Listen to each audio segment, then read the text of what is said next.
YouTube has banned PewDiePie or shadow banned him, or they haven't, and it's all hysteria and everybody's jumping to conclusions. I'm going on my Sunday walk. I thought I'd take you with me on my Sunday walk and share my unfiltered thoughts on this matter as we go on this stroll. Hopefully you can forgive the wind. It's a very windy Yorkshire autumn day, or the fall, as you call it in America. So, what is a shadow ban? Well, on other social media platforms, a shadow ban is where either your post is shared and you comment, but it can't be seen by other people, or the platform does not share your content elsewhere. An example of a shadow ban on YouTube is that Leafy Is Here for a while was kind of muted. He could upload, but it wouldn't recommend to any of his subscribers. It wouldn't recommend to the wider audience. It wouldn't show up in the YouTube algorithm, and his channel slowly died. He went from getting tens of thousands of subscribers every week to slowly hemorrhaging subscribers. So PewDiePie, who normally gets 500,000 views in the first hour of uploading a video, struggling to get to 200,000 views within 6 hours, that was the first sign of problems 2-3 days ago. So why would you shadow ban someone? Well, maybe they're harming the platform. Maybe they're creating content that is causing problems. Maybe they are a troublemaker in general. But why would you ban PewDiePie? And why don't we step into the good, the bad, and the ugly of shadow bannings? So the good thing for PewDiePie is, and here's a silver lining, it's not easy to figure out how many true fans you have on your channel. The more subscribers you get, the more inactive subscribers you might have in the long run. And with 106, 107, 108 million subscribers, PewDiePie may not know his core audience. But if he knows he can get 500,000 views in around about 5 hours, he knows that he's got about 500,000 true fans. And it's PewDiePie. Let's be honest, the good thing is that YouTube will probably solve this, considering they've just paid him 20, 30, 40, 50 million pounds to stream exclusively on YouTube, and they won't want to shoot their golden goose in the face.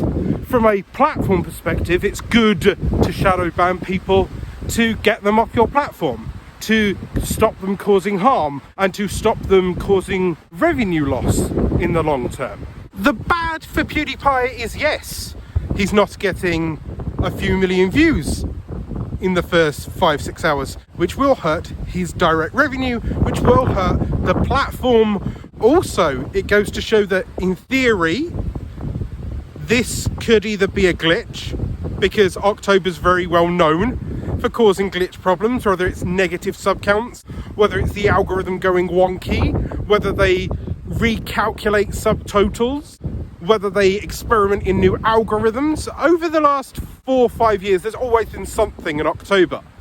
But if this is truly something bad, coding wise, as an accident, then PewDiePie's got a large enough voice to let his problems be known, but others on the platform might not be. So the bad in this shadow banning idea is that you may now be suffering from this and you have no recourse. Whilst PewDiePie, everyone notices, and now everyone's making videos about it because it's platform news. But have you got a loud enough voice to let your voice be heard when you're struggling? Have a look at people like, I want to say Swoosh. Her original channel had a similar thing. All of a sudden, she just disappeared, and they didn't understand why. Even the big brains at YouTube just didn't understand why the YouTube algorithm just didn't want to suggest her anymore. So she had to go off and make a brand new channel. So that could be the bad, but the ugly could be worse. Ugly means that this was malicious. I don't think it was, but think of it this way. If YouTube decides that, nah, it doesn't matter, nah, I'll quite happily take a haircut of 20, 30, 40 millions, and they choose that out of nowhere they can just flip a switch on or off, and your channel goes from thriving to not being seen. Now, don't get me wrong, I would love to get 500,000 views in 6 hours and still be seen as not being seen, But you know what I mean? Like, the ugly could be that this is the start of a warning.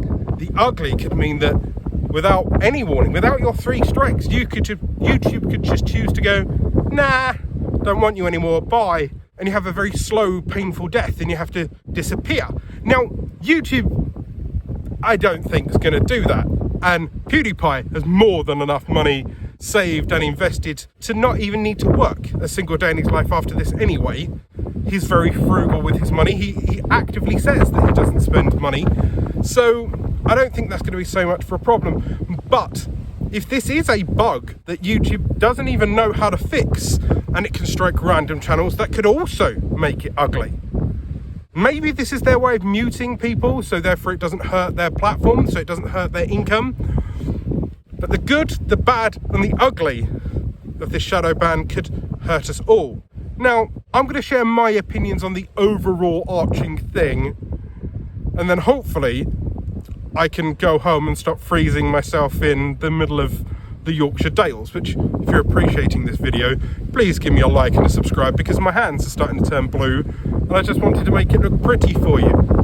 But my opinion, personally, I don't think this is going to last long. Personally, I don't think they've banned PewDiePie. I don't think there is a shadow ban on his account right now, and I think they would be very stupid to shadow ban him, because the amount of money he brings to the platform, the amount of money they've just paid him to be on the platform, I don't see this happening.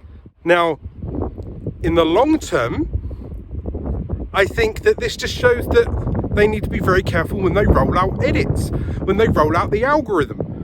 It also shows anybody that their time on the platform could be cut short at a moment's notice. And you need to start building outside of your audience on YouTube. For me, I have my blog that I am growing at alanspicer.com. I'm available on my own website at alanspicer.com. I'm on Facebook.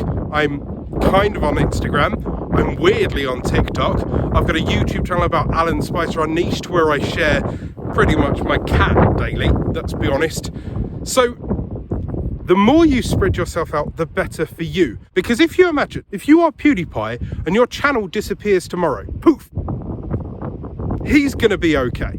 He's got houses, he's got money, but if that's your sole revenue, if that's the only way you drive business to your plumbing company, or you are an ASMR expert and your only channel is you eating very well designed cakes, right? Then if there isn't an external income stream that isn't from just your videos, then you might suffer.